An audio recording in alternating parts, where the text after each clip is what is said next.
Hi hello నమస్తే welcome back to my channel MMB Telugu channel. Hello my dear lovely family members and friends, మీరందరూ ఎలా ఉన్నారు? నేను చాలా బాగున్నాను. మీరు కూడా చాలా బాగుండాలని మనస్ఫూర్తిగా దేవుణ్ణి కోరుకుంటున్నాను.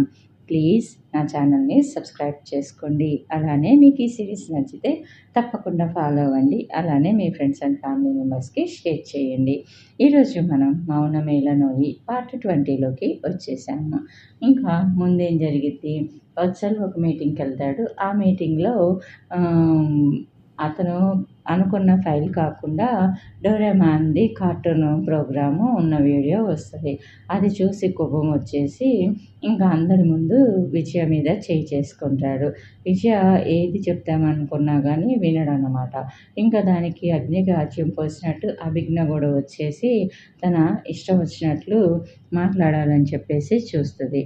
ఇంకా అక్కడి నుంచి సౌమిల్ వద్దకి వెళ్తే సౌమిల్ వాళ్ళు ఇంకా అన్ని పనులు కంప్లీట్ చేసుకొని బయలుదేరుతాడు తిరిగి ప్రయాణానికి. అయితే సౌమిల్ అంటాడు, అమ్మమ్మ మన మీద చాలా ఆశలు పెట్టుకుంది, సో మనము అమ్మమ్మకి నిజం చెప్పేస్తే బాగుండిద్ది కదా అంటే అప్పుడు సృజతి చెప్పిద్ది, వాళ్ళు ఇప్పుడు ప్రజెంట్ హ్యాపీగా ఉన్నారు కదా, ఉండనియండి, ఇప్పటి నుంచే వాళ్ళు ఎందుకు బాధపడాలి, నా అభిప్రాయం అయితే ఇదే, లేదు ఇప్పటి నుంచి బాధపడ్డా పర్వాలేదు అని అనుకుంటే కనుక మీరు ఇంటికి వెళ్ళాక ఫోన్ చేసి చెప్పేసేయండి అని చెప్పిద్ది అనమాట.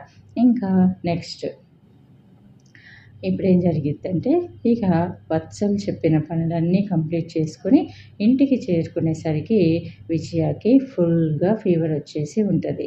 ఇంకా వత్సల్ మార్నింగ్ జరిగిన మీటింగ్ తాలూకు ఆలోచనలతో ఒక పక్కన, మార్నింగ్ నుండి సరిగా ఫుడ్ లేక ఒక పక్కన, అసలు ఇలా ఎలా జరిగింది అనే ఆలోచనలతో సతమతమవుతూ ఇంటికి చేరుకునేసరికి రాత్రి 10 అయింది.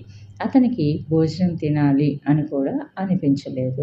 అలానే తన గదికి వచ్చి అలానే మంచం మీద వాలిపోయాడు. ఎందుకో అతని మనసు అస్తవ్యస్తంగా ఉంది. మాటి మాటికి అతను ఆమె మీద చేయి చేసుకోవటమే గుర్తుకు వస్తుంది. అలా గుర్తుకు వచ్చిన ప్రతిసారి ఆమె కళ్ళల్లో కదలాడిన బాధ అతన్ని కుదురుగా ఉండనివ్వటం లేదు. తను తప్పు చేస్తే తిట్టడం ఓకే, బట్ చేయి చేసుకోవడం ఏమిటి, అది అంతమంది ముందు అని ఆలోచిస్తున్నాడు. ఇంతలో కదా, నువ్వు చేసినది నీకే బాధగా ఉంది కదా అని ఒక గొంతు వినిపించింది. అది విని కూడా కళ్ళు తెరవకుండానే వచ్చేసావా, ఇంకా తమరు బయటికి రాలేదేమిటా అని అనుకుంటున్నా, నోరు మూసుకొని లోపలికి వెళ్ళు, అసలుకే నాకు చాలా చిరాగ్గా ఉంది అన్నాడు వత్సల్ చిరాగ్గా. ఆ వచ్చింది ఎవరో కాదు, అతని అంతరాత్మే. అప్పుడప్పుడు అతని అంతరాత్మ అలా వస్తూ పోతూ ఉంటుందన్నమాట. అప్పుడు ఆ అంతరాత్మ మాట్లాడుతూ, లోపలికి వెళ్ళాలా, లోపల నన్నేమన్నా నువ్వు ప్రశాంతంగా ఉండేలా చేస్తున్నావా ఏంటి అని అడిగాడు. అందుకు వత్సల్, సరే లోపలికి వెళ్ళు విసిగించకుండా అని అన్నాడు. అందుకు అతని అంతరాత్మ, ముందు నేను ఒక ప్రశ్న అడుగుతా, దానికి సమాధానం ఇవ్వు అని అన్నాడు. అందుకు వత్సల్, సమాధానం లేదు ఏమి లేదు, పక్కకి పో, నన్ను విసిగించక అని సీరియస్గా అన్నాడు. అందుకు అంతరాత్మ మాట్లాడుతూ, అసలు ఎందుకు ప్రతి నిమిషం చిర్రు బుర్రులాడుతూ ఉంటావు, నేనేమో నిన్ను ప్రశాంతంగా ఉంచుదాం అనుకుంటా, నువ్వేమో నీ కోపంతో నన్ను లోపల ఉక్కిరి బిక్కిరి చేసేస్తున్నావు, అసలు నీకు ఆ అమ్మాయిని కొట్టే రైట్ ఎవరిచ్చారయ్యా, ఆ అమ్మాయి పేరేంటి, విజయ అని ఆలోచిస్తున్నట్టుండి, గుర్తొచ్చింది, విజయ కదా, ఆ అమ్మాయి వల్ల నిజంగా తప్పు జరిగి ఉంటుందా లేదా అని ఆలోచించావా, ఇప్పటికైనా అంతమందిలో కోప్పడ్డావు, సరే కొట్టడం ఏమిటి, ఆ అమ్మాయి తిరిగి నిన్ను కొడితే నీ పరువేం కావాలి, పోని ఎదిరించి మాట్లాడిందే అనుకో, నీ తల ఎక్కడ పెట్టుకునేవాడివి అని అడిగింది. తన అంతరాత్మ అడిగిన ప్రశ్నకు సమాధానం కోసం తడుముకుంటూ ఉన్నాడు. తనది తప్పు అని ఒప్పుకోవడానికి అతనికి అహం అడ్డొస్తుంది.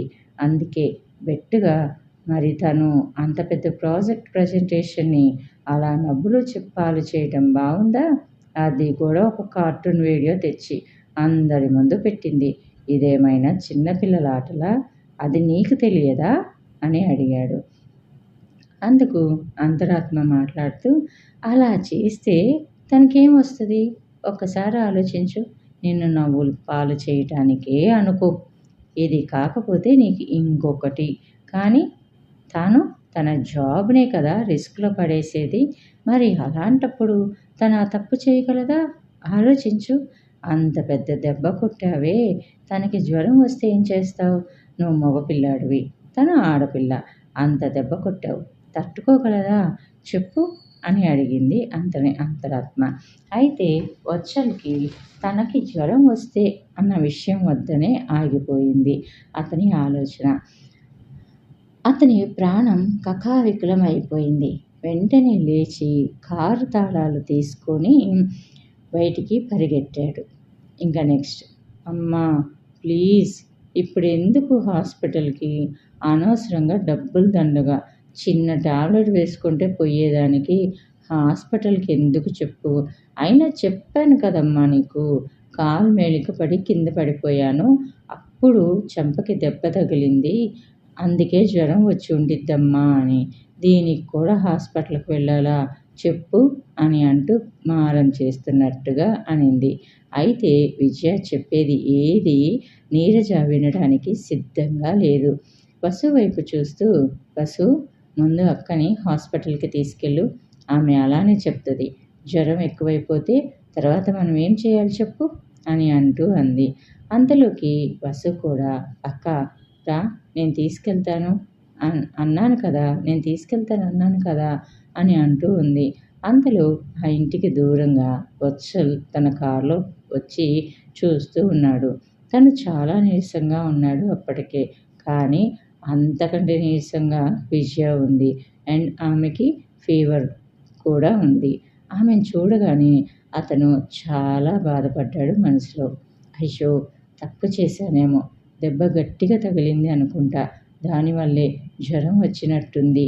ఆమెనింతవరకు ఎవరు అలా కొట్టి ఉండరు అని అనుకుంటూ తనలో తానే అనుకుంటూ ఉన్నాడు. అంతలో బస్సు అక్క రా స్కూటీ మీద కూర్చో. నేను హాస్పిటల్‌కి తీసుకెళ్ళొస్తాను అని అంది. నీరజని మాత్రం అంటే విజయ తల్లిని మాత్రం ఇంటి దగ్గరే వెయిట్ చేయమని చెప్పింది వసుమతి. ఇంకా తను ఎంత చెప్పినా వీళ్ళు వినరు అనుకుని అలాగే నీరసంగానే బస్సు వెనక ఎక్కి కూర్చుంది. వాళ్ళు కనుమరుగయ్యేదాకా నీరజ వాళ్ళని చూస్తూ ఉంది. తను ఇంట్లోకి వెళ్ళకుండా అక్కడే గుమ్మం బయటనే కూర్చొనుంది. వారి వెనకనే వర్షల్ కూడా వాళ్ళని ఫాలో అయ్యాడు. కాకపోతే విజయ అవి ఏవి గమనించే స్టేజ్‌లో లేదు. అతనికి కూడా చాలా గాబరాగా ఉంది. ఏమైనా సీరియసా? లేకపోతే ఫీవర్ మరీ ఎక్కువగా ఉందా? హాస్పిటల్‌లో అడ్మిట్ అవ్వాల్సొస్తదా? ఏమో అని అనుకుంటూ ఉన్నాడు. ఇంక వీళ్ళు హాస్పిటల్‌కి వచ్చేసరికి అక్కడ నైట్ డ్యూటీ డాక్టర్స్ ఎవరు లేరు. ఇంకా రాలేదనుకుంటా. నైట్ డ్యూటీ నర్స్ మాత్రం ఏమైంది అని అడిగితే విజయ జ్వరం అని చెప్పింది. ఆమెను చెక్ చేసిన నర్సు జ్వరానికి ఇంజెక్షన్ ఇచ్చి కొన్ని మాత్రలు ఇచ్చింది. జ్వరం మరీ ఎక్కువగా ఉంటే రేపొద్దున రండి అని చెప్పి అంది. నర్స్ అక్కడి నుంచి వెళ్ళిపోగానే వసుమతి వాళ్ళ అక్క వైపు తిరిగి అక్క ఇప్పుడైనా చెప్పు. అమ్మకి చెప్పావంటే అమ్మ నమ్మిందో లేదో నాకు తెలియదు కానీ నేనైతే నమ్మను నువ్వు చెప్పిన రీజను. అది కింద పడితే తగిలిన దెబ్బలాగా ఉందా? ఎవరో నీ చెంప మీద గట్టిగా లాగిపెట్టి కొట్టినట్టున్నారు. ఇంతకీ ఎవరు కొట్టారక్కా నిన్ను? ఏం జరిగింది? ఏం జరిగినా ఎవరైనా సరే ఎవరైనా నిన్ను కొట్టారా? అంతగా కొట్టాల్సిన అవసరం వాళ్ళకేమొచ్చిందక్కా? నాకైనా నిజం చెప్పక్కా అని అడిగింది వసుమతి బాధతో. అందుకు విజయ వసు నిజంగా నన్నెవ్వరు కొట్టలేదురా. అయినా ఎందుకు కొడతారు చెప్పు? ముందు ఇలాంటి ఆలోచనలన్నిటినీ పక్కన పెట్టేసి వెళ్ళి మెడిసిన్స్ తీసుకొనిరా. ఇంటికి వెళ్ళిపోదాం. అక్కడ అమ్మ ఎదురు చూస్తూ ఉంటది అని అంది. వసుమతి అక్కడి నుంచి వెళ్ళగానే వర్షల్ ఆమె దగ్గరికి రాబోయాడు. అంతలో విజయకి తెలిసిన ఆమె దగ్గరికి వచ్చి పలకరించింది. అమ్మా నువ్వు విజయవి కదూ? నీరజ కూతురువేనా అని అడిగింది. అందుకు విజయ, హా అండి, నేను విజయనే, నేను నీరజ కూతుర్నే, మీరెవరు అని అడిగింది. అందుకు ఆమె, నేను మీ ఇంటి పక్కనే ఇదివరకు ఉండేదాన్నమ్మా. అమ్మ బాగుందా? ఏంటి హాస్పిటల్కి వచ్చావు? హెల్త్ బాగాలేదా? ఈ రాత్రికాడ వచ్చావేంటమ్మా? ఏమైనా హెల్ప్ కావాలా అని అడిగింది. అందుకు విజయ, అబ్బే అదేం లేదండి, చిన్న జ్వరం వచ్చింది, ఆఫీస్ నుంచి వచ్చేసరికి లేట్ అయిపోయింది, అందుకే ఇప్పుడు హాస్పిటల్కి రావాల్సి వచ్చింది. నాతోటి మా చెల్లెలు వచ్చిందండి, మెడిసిన్స్ తీసుకురావడానికి వెళ్ళింది అని చెప్పింది. అంతలో వసుమతి వచ్చింది. సరే వెళ్ళొస్తాం ఆంటీ అని అంటూ విజయ పైకి లేచింది. అక్క, నేను స్కూటీ తీసుకొని వస్తాను, నువ్వు నిదానంగా నడుచుకుంటారా, మళ్ళీ పార్కింగ్ దాకా నువ్వెందుకు అని అంటూ తను ముందుకు నడిచింది. విజయ మెల్లగా అడుగులు వేస్తూ సడన్గా ఆగిపోయింది. ఎందుకు ఆమెకి తనకి దగ్గరలోనే వర్షాలు ఉన్నట్లు అనిపించింది. ఆమెకి దూరంగా నిలబడి చీకట్లో నిలబడి ఆమెను చూస్తూ ఉన్నాడు వర్షల్. ఇంతలో అక్కడికి వచ్చిన వసుమతి, అక్క ఏంటి, ఎవరి కోసం వెతుకుతున్నావు? ఎవరైనా తెలిసిన వాళ్ళు కనిపించారా, లేక ఎవరి కోసమైనా వెతుకుతున్నావా అని అడిగింది. అందుకు విజయ, అబే అదేం లేదురా, ఎవరో పిలిచినట్టుంటేను ఎవరా అని చూస్తున్నాను.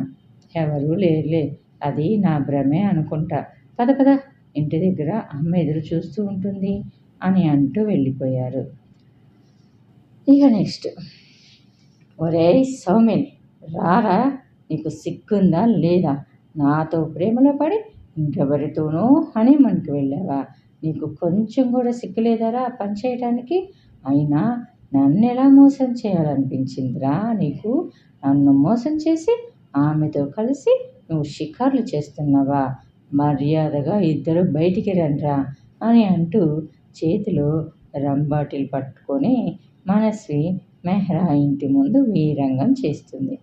ఆమె మాటలకి స్వర్ణలతాదేవి గారు అండ్ ప్రణవ్ బయటికి వచ్చారు. ప్రణతి వర్షల్ కోసం చూస్తే అతను ఇంట్లో కనిపించలేదు. హాస్పిటల్ నుంచి మరలా ఇంటి దాకా వాళ్ళ వెనక వెళ్ళాలి అనుకున్న వర్షల్కి ప్రణతి నుంచి ఫోన్ వచ్చేటప్పటికి ఏమిటా అని చెప్పి కాల్ లిఫ్ట్ చేశాడు. ప్రణతి మాట్లాడుతూ, వర్షల్ తొందరగా ఇంటికి రా, మనస్వి ఇంటి ముందుకు వచ్చి నానా గొడవ చేస్తుంది, ఆ అమ్మాయి ముందే మందు తాగినట్టు ఉంది, మేమెంత నచ్చ చెప్తున్నా తను వినడం లేదురా అని అంటూ చెప్పింది. ఇంతలో మనస్వి స్వర్ణగారి దగ్గరకు వచ్చి, ఏయ్ ముసల్దానా, నీ కొడుకు కోడల్ని ఎక్కడుంచావే, ఎక్కడికి పంపించావే చెప్పు, నీ వల్లనే నా సౌమిల్ నాకు దూరం అయిపోయాడు, ఆ టక్కులాడితోటి హనీమూన్కి పంపించావా? నువ్వు పంపిస్తే వాడు ఎలా వెళ్తాడే అని అంటూ ఇష్టం వచ్చినట్టు మాట్లాడుతుంది. ఆ మాటలు వింటున్న ప్రణతికి బాధ వేసి, ఏంటి మనస్వి, నీ పిచ్చి పనులు, నీ పిచ్చి మాటలు, ఇంటికి వెళ్ళు, ఎందుకు ఇలా మాట్లాడుతున్నావు, రేపొచ్చి మాట్లాడుకుందాం, ఇప్పుడైతే నువ్వు ఇంటికి వెళ్ళు, నువ్వు ముందే తాగి ఉన్నావు అని అంది ప్రణతి. అందుకు మనస్వి ప్రణతితోటి, నోరు మూసుకో, ముందు నువ్వు నా ముద్దుల రాక్షసుని అండ్ నా సవతిని ఇక్కడికి రమ్మని చెప్పు, వాళ్ళు వచ్చేదాకా నేను ఇక్కడి నుంచి కదలను. అవును, ఏంటే నేను పిచ్చిగా మాట్లాడుతున్నానా, పిచ్చిగా చేస్తున్నానా? మరి ఇంతకుముందు నేను నా టెడ్డీ బేర్ తోటి మాట్లాడినప్పుడు, మీతో మాట్లాడినప్పుడు, నేనేం చేసినా, నేనేం మాట్లాడినా, అరే భలే బాగా మాట్లాడుతున్నావే, భలే బాగా చెప్తున్నావే అని అన్నారే, ఇప్పుడేంటి నా మాటలు, నా పనులు పిచ్చి మాటలు, పిచ్చి పనులుగా అనిపిస్తున్నాయా? అవును, నా మరిది ఉండాలి కదా, నా ముద్దుల మరిది, అదే వత్సల్ బాబు, మీ తమ్ముడు ఎక్కడా? ఆయన గారు కూడా రాముడితోటే అని అంటూ, వదిన నాకు అమ్మతో సమానం అంటూ ఆమె వెనక భజన చేయడానికి వెళ్ళాడా? లేదు లేదు లేదు, పొద్దున నేను వాడిని ఆఫీస్లో చూశాను, సో వాడు లక్ష్మణుడు కాదు, కాబట్టి వాడేడి, ఎక్కడికి వెళ్ళాడు? ఓ, వాడు కూడా ఇంకో అమ్మాయిని చూసుకొని ఎక్కడో ఎంజాయ్ చేయడానికి వెళ్ళాడా? నేనేనా పని లేకుండా మీ ఇంటి చుట్టూ తిరుగుతున్నాను అని అంటూ, ఒరేయ్ టెడ్డీ బేర్ ఎక్కడున్నావురా, రారా అని అంటూ తూగుతూ ఉంది. అంతలో అక్కడికి వచ్చిన వర్షల్ మనస్విని చూస్తూ, ఏయ్ మనస్వి, నీకిక్కడేం పని, ఎందుకు ఇలా గోల్ చేస్తున్నావు, నీకేం కావాలి అనేసి అడిగాడు. అందుకు మనస్వి, అబ్బా వచ్చాడండి పెద్ద పుడింగి, ఇంట్లో సింహం లేదా ఏంటి అని చూస్తున్నాను, వచ్చేసావా, నువ్వు మేకతోలు కప్పుకున్న పులి లాంటి ఓడివిరా, నువ్వు గోడ మీద పిల్లి లాంటోడివి, నీకు ఎటు అవసరం వస్తే అటు దూకుతా ఉంటావు, నీకు మాట మీద నిలబడటం అస్సలు చేత కదా, నీతో నేనేంట్రా మాట్లాడేది అని అంది. అందుకు వచ్చాను, మరి మాతోటి మాట్లాడటానికి కాకపోతే ఇక్కడికి ఎందుకు వచ్చావు, ఏం కావాలి చెప్పు, మర్యాదగా ఇక్కడి నుంచి వెళ్ళిపో అని అన్నాడు. నేనేం మీకోసం రాలేదు, నా సౌమిల్ కోసం వచ్చాను, నాకు నా అమూల్ బేబీ కావాలి, నాతో కలిసి తిరిగిన నా టెడ్డీ బేర్ కావాలి, వాడు నాతోటి వస్తే నేను ఇక్కడి నుంచి వెళ్ళిపోతాను, అప్పటిదాకా నేను ఇక్కడి నుంచి వెళ్ళనంటే వెళ్ళను అని అంటూ తన ఇష్టం వచ్చినట్లు మాట్లాడుతుంది. ఆమె మాటలకి చాలా కోపం వచ్చిన వచ్చల్ ఏం చేస్తే ఏమో ఇప్పుడు ఇక్కడి నుంచి వెళ్ళిపోతుంది అని అనుకుంటూ ఉన్నాడు. కానీ ఆమె ప్రతి మనిషి దగ్గరికి వెళ్ళి వాళ్ళని ఏదో ఒకటి అంటూ ఉండేటప్పటికీ అతనికి ఆ లాభం లేదు, ఇది ఏం చేసినా ఇక్కడి నుంచి పోదు అని అందులో మత్తులో ఉంది, ముందు ఈ మత్తు దిగితే కానీ తిని ఇక్కడి నుంచి కదలదు అని అనుకుంటూ అక్కడ ఉన్న పైపుని తీసుకొని ఆమె వైపు తిప్పి ఆమె ముఖం మీద నీళ్లు పడేలాగా చేశాడు. అందుకు ఆమె వర్షల వైపు చూస్తూ ముఖం మీద పడుతున్న నీళ్లను తుడుచుకుంటూ, ఒరేయ్ మెంటల్ మొహమోడా, నీకేమైనా పిచ్చి పట్టిందా, నా మీద నీళ్లు పోస్తున్నా, నేను నీ అన్నకు కాబోయే భార్యని, నా మీదే ఇలా చేస్తావా, ఉండు నా టెడ్డీ బేర్ని రాని నీ సంగతి చెప్పి నిన్ను నీ తోలు తీపిస్తాను అని అంటూ గట్టిగా అరుస్తుంది. అందుకు వర్షలు కూడా ఏమీ తగ్గకుండా, సరేలే తర్వాత చెబుదు కానీ ముందు ఇక్కడి నుంచి మీ ఇంటికి పోయి మీ ఇంటి ముందు అరుచుకో, మా ఇంటి ముందు అరవమాక, ఇప్పుడు సౌమిల్ ఇంట్లో లేడు, వచ్చేటప్పటికి టైం పట్టిద్ది, కాబట్టి నువ్వు ఎంత అరిచినా గీ పెట్టినా కానీ సౌమిల్ అయితే ఇప్పుడు రాడు, కాబట్టి మర్యాదగా ఇక్కడి నుంచి వెళ్ళిపో అని అన్నాడు. అందుకు మనస్వి మాట్లాడుతూ, షటప్ వర్షల్, ఏంటి నా మీద గట్టిగా అరుస్తున్నా, నేను కూడా గట్టిగా అరవగలను, ఇప్పుడు కాకపోతే ఎప్పటికన్నా రాని, కానీ సౌమిల్ ఖచ్చితంగా రావాల్సిందే, వచ్చిందాక నేను ఇక్కడి నుంచి వెళ్ళను, నువ్వు గాన నన్ను ఇక్కడి నుంచి పంపించాలంటే నేను మాత్రం నోరు మూసుకొని చూస్తూ ఉండను, ఈరోజు తాడో పేడో తేలిపోవాల్సిందే అనేసంది మొండిగా. అందుకు వర్షలు మాట్లాడుతూ, వాళ్ళు వచ్చినప్పుడు నేను కబురు చేస్తాను, కానీ ఇప్పుడు ఈ న్యూసెన్స్ మానుకొని నువ్వు ఇంటికి వెళ్ళు, నువ్వు వెళ్ళలేదనుకో నేను కంప్లైంట్ ఇవ్వాల్సి వస్తుంది, కాబట్టి మర్యాదగా నోరు మూసుకొని మీ ఇంటికి వెళ్ళు అని అన్నాడు. అందుకు మనస్వి, యూ స్టూపిడ్, నా మీదనే కంప్లైంట్ ఇస్తా అంటావా, ఎంత ధైర్యంరా నీకు, అయినా ఏమని ఇస్తావురా, నేనేమన్నా మీ అన్నయ్యని మోసం చేశానా, లేక మీ అన్నయ్య నన్ను మోసం చేశాడా, చెప్పు, ఏమని కంప్లైంట్ ఇస్తావు, నేను కదా కంప్లైంట్ ఇవ్వాల్సింది అని అంటూ వర్షల మీదకి వెళ్ళింది. అంతలోకి అక్కడికి సౌమిల్ సుశీల కారు వచ్చింది. వెంటనే వెనక్కి తిరిగి చూసిన మనస్వి, సౌమి వచ్చావా, రా సౌమి, నేను నీకోసమే ఇక్కడికి వచ్చాను, రా మన ఇంటికి వెళ్ళిపోదాం, నన్ను వీళ్ళందరూ తిడుతున్నారు, నన్ను ఎవరు సరిగా రిసీవ్ చేసుకోవడం లేదు, మరి నన్ను ఎవరైనా ఏమైనా అంటే నీకు నచ్చదు కదా, వాళ్ళని దూరం పెడతావు కదా, మరి వీళ్ళందరినీ వదిలేసి నాతో రా, మా ఇంటికి పోదాం, నువ్వేం చెప్పినా వింటాను, ఎలా ఉండమన్నా ఉంటాను, కానీ నువ్వు లేకుండా నేను ఉండలేను, నన్ను వదిలేయొద్దు ప్లీజ్, వెళ్ళిపోదాం పదా, నువ్వు ఉంటే నాకు ఎవ్వరూ అక్కర్లేదు, కానీ నువ్వు లేకుంటే నాకెవ్వరున్నా నాకు లేనట్టే, నా సుఖం దుఃఖం నీతోటే, నా ప్రపంచమే నువ్వు అని అంటూ అతని గుండెల మీద వాలిపోయింది. అది చూస్తున్న సుశీకి చాలా బాధ వేసింది. ఒక అమ్మాయి మనస్ఫూర్తిగా ప్రేమిస్తే ఇలా ఉంటుందా అని అనుకుంటూ అనవసరంగా నేను వీళ్ళ మధ్యలోకి వచ్చానా, ఆమె బాధకి నేను కారణమయ్యానా అని ఆలోచిస్తూ ఉంది. మనస్వి సౌమిల్ గుండెల మీద ఉన్నా కానీ సౌమిల్ ఆమె చుట్టూ చేతులు వేయలేదు. అది గమనించిన మనస్వి, ఏంటి నన్ను హక్ చేసుకోవటం లేదు? ఓ, మనకి పెళ్ళి కాలేదనా? అవేమొద్దు, నువ్వు ఉంటే చాలు. పోనీ ఇప్పుడు వెళ్ళి పెళ్లి చేసుకుందాం పదా అని అంటూ అతని చేయి పట్టుకొని లాగింది. అది చూసిన స్వర్ణగారు, ఏయ్, ఏం చేస్తున్నావు నువ్వు? వాడిని వదులు, వాడికి ఆల్రెడీ పెళ్ళైపోయింది, నువ్వు అది గుర్తు పెట్టుకుంటే చాలు అని అన్నారు. అందుకు మనస్వి, లేదు లేదు, నా సౌమిల్ని నేను ఎవ్వరికీ ఇవ్వను, వీడు నా టెడ్డీ బేర్ కదూ సౌమిల్ అని అంటూ ఉంది. అప్పుడే అక్కడే నిలబడి చూస్తున్న సృజతి వైపు మనస్వి చూపులు వెళ్ళినాయి. అంతే, ఆమె కోపం తారాస్థాయికి చేరుకుంది. అసలు ఇదంతా జరగడానికి నువ్వు కదే కారణం అని అంటూ,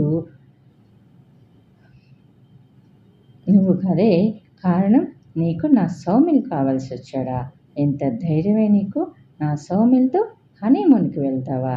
నిన్ను చంపేస్తే పీడపోతుంది అని అంటూ ఆమె మెడ చుట్టూ చేతులు వేసి గట్టిగా బిగించింది. మనస్వి పట్టిన పట్టుకి సృజతికి ఊపిరాడక గిలిగిలా తన్నుకుంది. అది చూసిన సౌమిల్, వత్సల్ ఇద్దరూ ఆమె దగ్గరికి వచ్చి, మనస్వి ఏం చేస్తున్నావు? ముందు వదులు అని అంటూ చెరో చేయి పెట్టుకొని ఆమెని విడిపించారు. మళ్ళీ దయ్యం పట్టిన దానిలాగా మనస్వి సృజతి మీదకి వెళ్ళబోయింది. అది చూసిన సౌమిల్ ఆమెను వెనక్కి లాగి ఆమె చెంప మీద ఒకటి గట్టిగా కొట్టాడు. అతను కొట్టిన చెంపని చేత్తో పట్టుకొని అతని వైపు విస్తుపోయి చూసింది. సౌమిల్, నువ్వు నన్ను కొట్టావా? అది కూడా నిన్న కాక మొన్న వచ్చిన ఈ నంగనాచి కోసం నన్ను కొట్టావా? అంటే నాకంటే నీకు అదే ఎక్కువైపోయిందా? అంతగా దాని మాయలో పడిపోయావా? అంతగా ఏం మాయ చేసావే నా సౌమిల్ని అని అంది సృజతి వైపు చూస్తూ. అందుకు సౌమిల్, ఆపు మనస్వి, ప్లీజ్, దయచేసి నిజాన్ని అర్థం చేసుకోవటానికి ట్రై చేయి. నేను ఇప్పుడు నీ ప్రేమికుణ్ణి కాదు, నీ లవర్ని కాదు. నా కోసం నువ్వు ఇంకా కష్టపడొద్దు. నేను నీ కోసం ఎప్పటికీ తిరిగి రాలేను. నాకు పెళ్ళైపోయింది, నాకు ఒక భార్య ఉంది. అది నువ్వు అర్థం చేసుకుంటే చాలా మంచిది. ఇలా వచ్చి ప్రతిసారి న్యూసెన్స్ చేయటం నీకు మంచిది కాదు అని అంటూ గట్టిగా అరిచాడు. అందుకు మనస్వి, నిజమే, నీకు పెళ్ళైపోయింది కదా, మర్చిపోయాను. ఇప్పుడు నేనెవరినో కదా, నీకు నీ భార్య వచ్చేసింది కదా, అయ్యో మర్చిపోయాను, సారీ. మీ లైఫ్లోకి వచ్చి నేను మిమ్మల్ని డిస్టర్బ్ చేస్తున్నాను కదా, ఓకే, హ్యాపీ మ్యారీడ్ లైఫ్ మీ ఇద్దరికి అని అంటూ పిచ్చిగా నవ్వుతూ కారెక్కి వెళ్ళిపోయింది. ఆమెకి సౌమిల్ పెళ్ళిని ఒప్పుకోవడం చాలా కష్టంగా అనిపించింది. సౌమిల్కి కూడా ఆ మాటలు చెప్తున్నప్పుడు చాలా కష్టంగా అనిపించింది. కానీ తను బయటపడితే మనస్వి ఇంకా రెచ్చిపోతుందని ఆమెతో అంత కఠినంగా మాట్లాడాడు అతను. అలా మాట్లాడేటప్పుడు అతను ఎంత క్షోభ అనుభవించాడో ఆ దేవుడికి అతనికే తెలుస్తుంది. ఇంతలో స్వర్ణగారు మాట్లాడుతూ, వత్సల్, సౌమిల్, ఏమిటి ఇదంతా? ఈ అమ్మాయి వల్ల ఇంకెన్ని చూడాల్సి వస్తుందో. ఈ అమ్మాయికి ఎందుకు అర్థం కావటం లేదు? నీకు పెళ్ళైపోయిందని ఇలాగే కొనసాగితే కష్టం కదా. కాబట్టి ఈమె గురించి ఆమె తల్లిదండ్రులకు ఒకసారి చెప్పి చూద్దాం. వాళ్ళతో అన్నీ చెప్దాము. ఒకసారి రమ్మని కబురు చేద్దాం, ఏమంటారు అనేసి అడిగి, ముందు లోపలికి వెళ్దాం పదండి అని అంది. అందరూ లోపలికి నడిచారు. ప్రణతి సృజతి చేయి పట్టుకొని లోపలికి తీసుకొచ్చి సోఫాలో కూర్చోబెడుతూ, నీలవేణి, ఒక గ్లాస్ మంచినీళ్ళు తీసుకుందా అని చెప్పి సోఫాలో కూర్చుంది. స్వర్ణగారు మాట్లాడుతూ, ఏమిటి సౌమిల్, దీనికి పరిష్కారం ఏంటి? రోజు ఇలాగే జరిగితే మీ పరిస్థితి ఏంటి అంటూ కొడుకు కోడలి వైపు చూస్తూ అడిగింది. అందుకు వత్సల్ మాట్లాడుతూ, వాళ్ళని అడిగితే వాళ్ళేం చెప్తారమ్మా, నువ్వు చేసిన పని కాబట్టి అందరం అనుభవించక తప్పదు. నువ్వు చేసింది నీకు కరెక్ట్ అనిపిస్తే సరిపోతుందా? చూడు, ఎవరి అభిప్రాయాలు, ఎవరి మనసులు ఏమిటో కనుక్కోకుండా చేసిన పని వల్ల ఇప్పుడు ఎంతమంది సఫర్ అవుతున్నారు. నువ్వు ఇష్టపడి తీసుకొచ్చిన ఆ అమ్మాయిని ఇప్పుడు గొంతు పట్టుకుంది. నీ ముందే ఇలా జరిగిందని అంటే ఇంకా నీ వెనక ఇంకెలా జరుగుతుందో. ఇప్పుడు మేమిద్దరం ఉన్నాం కాబట్టి ఆమెని ఆపగలిగాం. మా ఇద్దరి బలం కూడా ఆమె ముందు సరిపోలేకపోయింది. దెయ్యం పట్టినట్లుగా చేసింది. అదే మేము లేనప్పుడు ఆమె ఇంకొంచెం గట్టిగా ఆమె పీక నొక్కేస్తే పరిస్థితి ఏమిటి? సరే, ఏది ఏమైనా జరిగిపోయిన దాన్ని మనమైతే మార్చలేం. కాబట్టి ఇంకా వీళ్ళిద్దరూ జాగ్రత్తగా ఉండాలి అంటూ వీళ్ళిద్దరికీ పెళ్ళైపోయింది. అది ఎవరూ మార్చలేరు. కాబట్టి అన్నయ్య, మీ ఇద్దరు జాగ్రత్తగా ఉండండి. మనస్వితి కూడా తప్పేమి లేదు. కాకపోతే ఆమెకి మీ పెళ్ళిని ఒప్పుకోవటమే కాస్త కష్టంగా ఉంటుంది. ఆమెకి కూడా తన మనసును మార్చుకొని బ్రతకాలి కాబట్టి ఆమెకి కాస్త దూరంగా ఉండండి కొన్నాళ్ళు. ఎందుకంటే పిచ్చిది ప్రవర్తించినట్టు ప్రవర్తిస్తుంది. ఏ క్షణాన ఏం చేస్తుందో కూడా ఎవరికీ తెలియటం లేదు. మరీ ముఖ్యంగా నీ భార్యని జాగ్రత్తగా చూసుకో అని అంటూ తన గదిలోకి వెళ్ళిపోయాడు. అందరూ అతను వెళ్ళిన వైపే చూశారు. ఇంతలో స్వర్ణగారు మాట్లాడుతూ, నీలవేణి, వీళ్ళిద్దరికి భోజనం వడ్డించు అని చెప్పింది. అందుకు సౌమిల్, మాకేం వద్దమ్మా, ఇద్దరం వచ్చే దారిలో తినేసి వచ్చాం అని చెప్పారు సృజతి, సౌమిల్. అయితే అందుకు స్వర్ణగారు, అవునా, సరే, మిగతా సంగతి రేపు మాట్లాడుకుందాం. ఇప్పుడైతే మీ ఇద్దరు వెళ్ళి రెస్ట్ తీసుకోండి. ఆమె గురించి మీరిద్దరు గొడవ పడవద్దు. అనవసరమైన చర్చలు వద్దు. ప్రయాణం చేసి అలసిపోయి ఉంటారు కాబట్టి చక్కగా రెస్ట్ తీసుకోండి అని అంది. తన తల్లి అలా చెప్తున్నప్పుడు సౌమిల్కి తను చేసిన పని గుర్తుకొచ్చింది. మనస్విని చెంప మీద కొట్టింది గుర్తుకు వచ్చి తనలో తానే ఇంత అసభ్యంగా నేను ఎలా ప్రవర్తించగలిగానో. ఆమె ఎవరో కాదు కదా, నేను మనస్ఫూర్తిగా ప్రేమించిన అమ్మాయి కదా. అంతమంది ముందు నేను కొట్టడం వల్ల తను ఎంత హర్ట్ అయిందో కదా అని అనుకుంటూ ఇద్దరూ లేచి వారి గదిలోకి వెళ్ళిపోయారు. సౌమిల్ రూమ్లోకి రాగానే సృజతిని చూస్తూ, ఇలా రా, అక్కడ ఆమె పట్టుకున్న చోట బాగా కమిలిపోయింది. నేను ఆయింట్మెంట్ రాస్తాను, రేపటికి కాస్త తగ్గుతుంది అని అంటూ అక్కడ ఆయింట్మెంట్ రాయటం స్టార్ట్ చేశాడు. అప్పుడు సృజతి మాట్లాడుతూ, శరీరానికి తగిలిన దెబ్బ కంటే మనసుకు తగిలిన దెబ్బ ఎక్కువగా బాధగా ఉంటుంది. ఈరోజు మీరు చాలా బాధలో ఉన్నారని నాకు తెలుసు. కానీ ఆమెని అలా చెంప మీద కొట్టకుండా ఉండాల్సింది అంది అతని వైపు చూస్తూ. అందుకు సౌమిల్ మాట్లాడుతూ, నేను ఆమెను కొట్టినప్పుడు నా మనసు ఎన్ని ముక్కలైందో నాకే తెలుసు. నేను ఆమె ప్రేమని నేను ఎప్పటికీ మర్చిపోలేను. అది అంత ఈజీ కూడా కాదు నాకు. సంస్కారం తెలీదు అని అనుకుంటున్నావా? నేను ఆమెని ఎంతగా ప్రేమించానో. నేను ప్రేమించిన మొట్టమొదటి అమ్మాయి ఆమె.